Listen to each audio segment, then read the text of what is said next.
Okay, so what we're going to do with this lesson is we're going to learn how to graph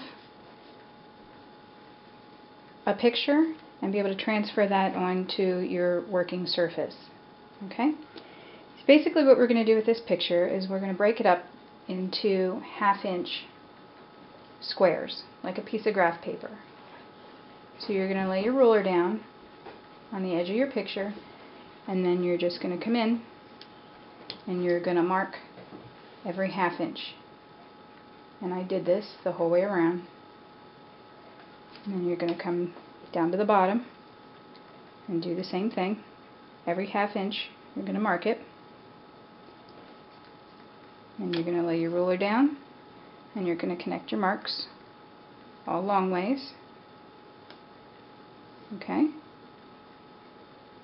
And then you're going to mark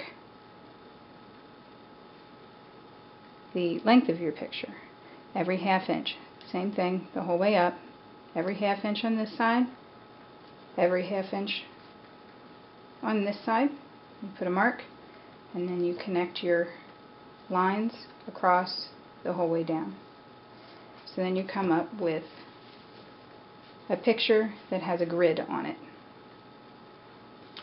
Now we're going to transfer that grid to another piece of paper. And for this we're going to need some things. We're going to need some marking instruments. We're going to need the calculator. So I decided, since I had this rather large piece of paper and this kind of small image, that I thought I might want to make this image a little bit bigger. So instead of using half-inch squares, I'm going to mark 3/4 inch squares. So to get those numbers, we're going to do a little bit of math. So we're going to count how many squares we have across the top. 1, 2, 3, 4, 5, 6, 7, 8. 8. And instead of half-inch, we want to go by 3/4 inch. Okay, so instead of 0.50, we're going to go with 0.75. So we're going to do 8 times 0.75 gives us 6 inches.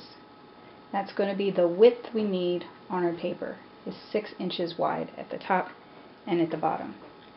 And then to determine our length for our increase, we're going to count the squares, and there's 14 of them. And we're going to multiply that by 0.75, and that's going to give us 10.5 inches. So we're going to need 10.5 inches of space lengthwise on both sides. Now, to determine how far we come in on the paper, we're going to measure our paper, and this is 9 inches wide. We're going to take away the 6 inches that we need in the middle, and that leaves 3 inches. We divide that in half by 2 so that we know how far we need to indent on each side. So this comes out to be 1.5 inches on each side. And then for our length, the length of our paper, of this paper, is 12 inches. We need 10.5 inches for our to transfer our picture. So 12 inches minus 10.5 inches is 1.5 inches. Divide that by 2, and that's 0.75, so it's 3/4 of an inch in. So then when we have those numbers, we're going to transfer them to our paper, and I've done that so we can just look at them quickly. We would come in on both sides 1.5 inches and make a mark, 1.5 inches and make a mark, and then you double check your measurement in the middle and you make sure that you've got 6 inches to work in here. Always measure twice. So then you come down here and you come in 1.5 inches in and you make your mark. You come in 1.5 inches in and you make your mark, and then you double check and make sure that you have 6 inches in between your marks, and you do. So then what you're going to do is you're going to connect those marks.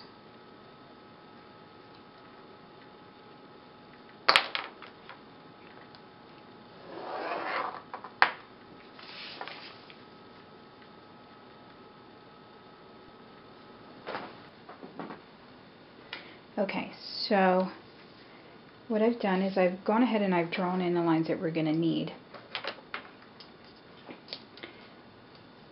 So we connected our marks here and here, and then we connected our marks here and here, and that gives us our perimeter, our outside edge of our picture. So the size of what this is going to be when it's all done. Then I went and I measured, because we're going for a 3/4 inch space instead of a 1/2 inch space like is on our picture. So in between our lines here, I measured, put a mark at 3/4 of an inch. I counted 3 more, counted 3 more, 3 more, 3 more, and so on the whole way up. And I did that the same way over here on our 10.5 inch line here. I just measured and marked 3/4, 3/4, 3/4, and so on. And then on the top, in your 6 inch space, marked it at 3/4, and so on. Did the same thing at the bottom. And then drew in the lines to make our graph. You just connect your dots and you make your graph the whole way and the whole way down this way. So now